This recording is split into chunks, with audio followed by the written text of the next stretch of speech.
My name's Jake. I'm a student at Swansea University. I did my undergrad in chemistry and I'm doing a PhD in materials engineering focused on the development of sustainable paint.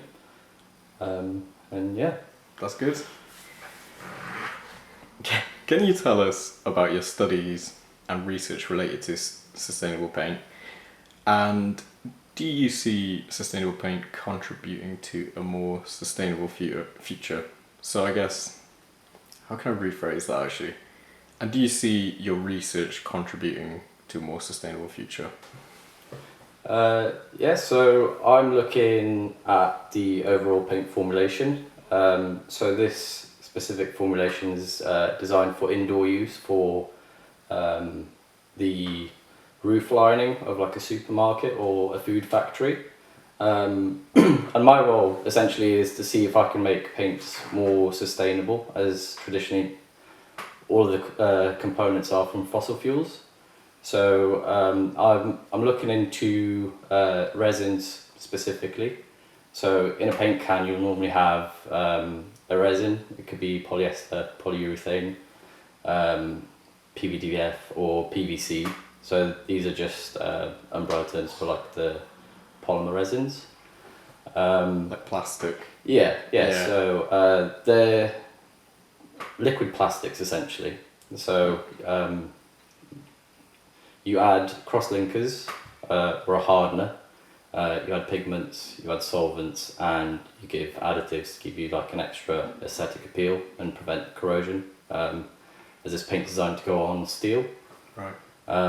So yeah, you're using the paint to basically make it colourful, but it's got the additional benefit of giving a barrier to the steel, so it's not exposed to the elements, and it prevents corrosion that way. Right. It's like fire retardant paint. Yeah, some are. It's similar to fire retardant paint. Yeah, so that would go into additives essentially. Right. So you can add flame retardant things. Right. But yeah, thankfully I don't have to think about that too much. That's another ballpark. completely. Yeah, that's a different animal completely. So resins make up about 40% of a paint can. So I just thought I'd start with this and I'd see if I can source the building blocks for the resin from renewable sources.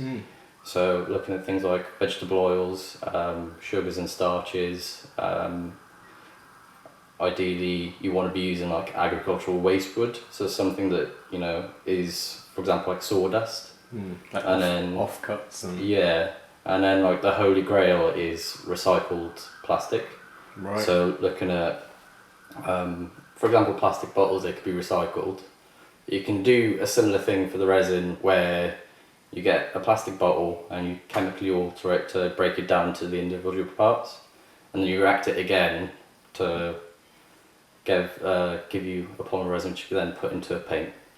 Right, okay. So there's ongoing research into that, but I'm focused on a little bit before, where I'm using chemicals derived from sugars and vegetable oils essentially, and then implemented that into a paint formulation. Natural resources. Yeah, so instead of using fossil fuels, trying to use things that could be grown within a shorter time frame. Yeah. Rather than using the already sort of depleting fossil fuels. Right, yeah. I didn't know that. I didn't know it was all from fossil fuels. That's kind of scary. Yeah, no, it's crazy. It's pretty much 99% of the paints are exclusively fossil fuels. Yeah. I'm a muralist as well, so. Honestly, Angharad, before I met you, Angharad was saying she'd love to go 100% sustainable murals. Yeah. It looks like that could be a possibility in the next few years, so it's very exciting. Question 2. How do you believe your work in sustainable paint research can positively impact local communities and contribute to environmental sustainability? That's a good question. So, generally, the chemicals I'm using are less toxic than the original formulation. So looking at things like worker safety, for example, they don't have to have as much PPE, for example, that kind of thing. Also looking at sort of, I think there's been a big shift in the mindset in the last generation of people, where people want to sort of not consume too much and consume within our means. And I think having these renewable chemicals, for example, I think we could be using, just as much, if not more, and then not taking resources out the land that we can't grow back in a short time frame. And then there's also a net benefit of carbon dioxide reduction. So just to give you an example, there's a chemical called adipic acid, which is used in the current formulation, and I'm using succinic acid. Okay. The only difference is there's 2 carbons less in succinic acid, so it's just slightly shorter chain. Right. But the net reduction in carbon dioxide for those 2 chemicals side by side is 90%. So 90%, yeah. And adipic acid uses nitric acid to make it. Right. So you have the additional nitrous oxides coming off as well, so it's extra pollutants on top of that. Wow. So just, simply swapping something quite, like for like, you can have 90% reduction. Wow. That's huge. Yeah, and it adds up, especially on an industry scale. Yeah. So yeah, it's quite small in the lab at the moment, but the end properties of the paint are negligible. You get slight benefit of flexibility, so you can bend the steel a bit more with adipic acid, but with the succinic you get a slightly harder finish, so it's a bit more impact resistant. Oh right, so there's other positives as well. Yeah. And it sticks to the steel better as well. So it's invaluable research, really. Well, one step at a time. Can you share any specific examples or projects from your research that showcase the practical applications of sustainable paint in creating a more sustainable environment? Or should I say more, I said sustainable twice there, so do you have any, any stories about projects or success stories or examples of paint succeeding in what you're doing, essentially? So like I said, I've focused on the resins. I made 2.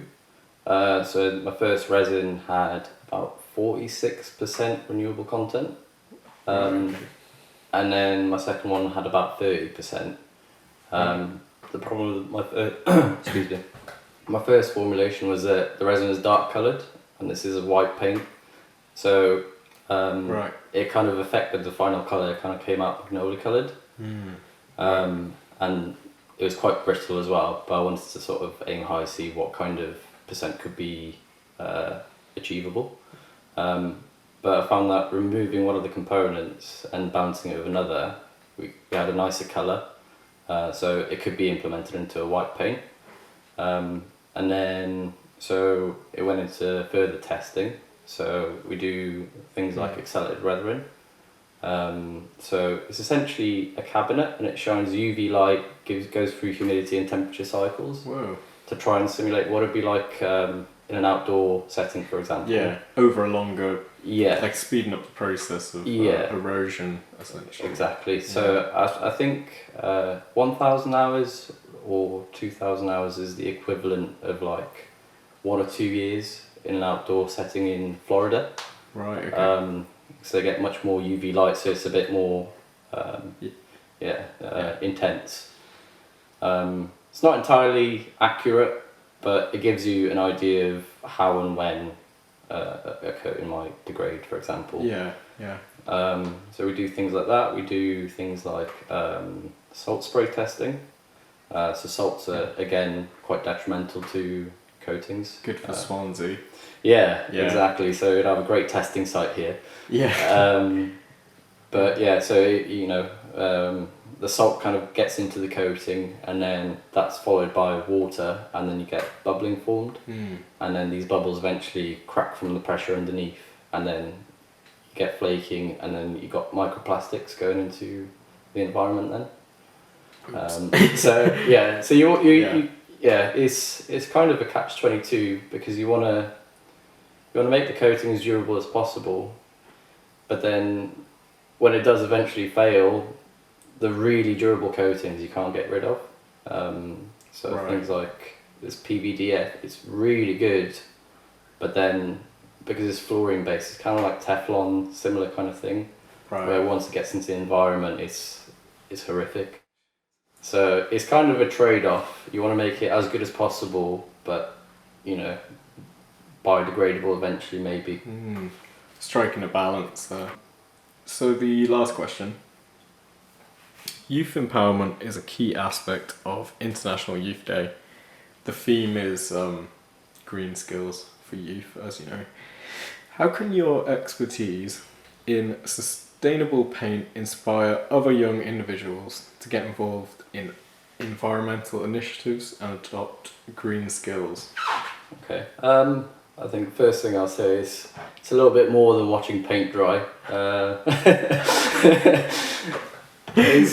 feel like that's an industry joke.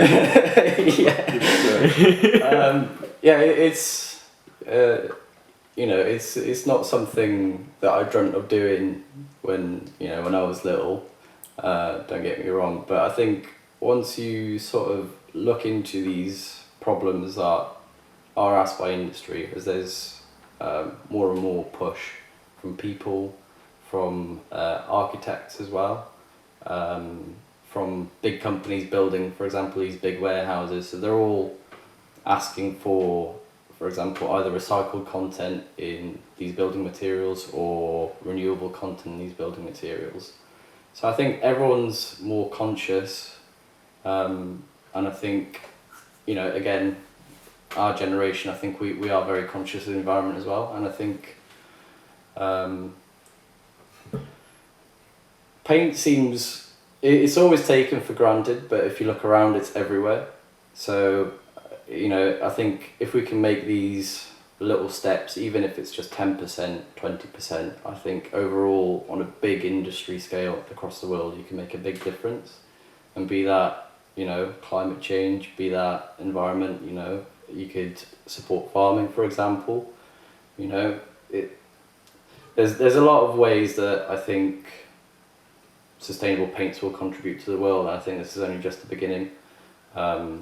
I think, like I said before, I'm only doing crops, for example, sourcing my chemicals from crops, but once we get into recycling plastics, we could actually be taking waste out of the land, from landfill, for example, and repurposing it to make something useful.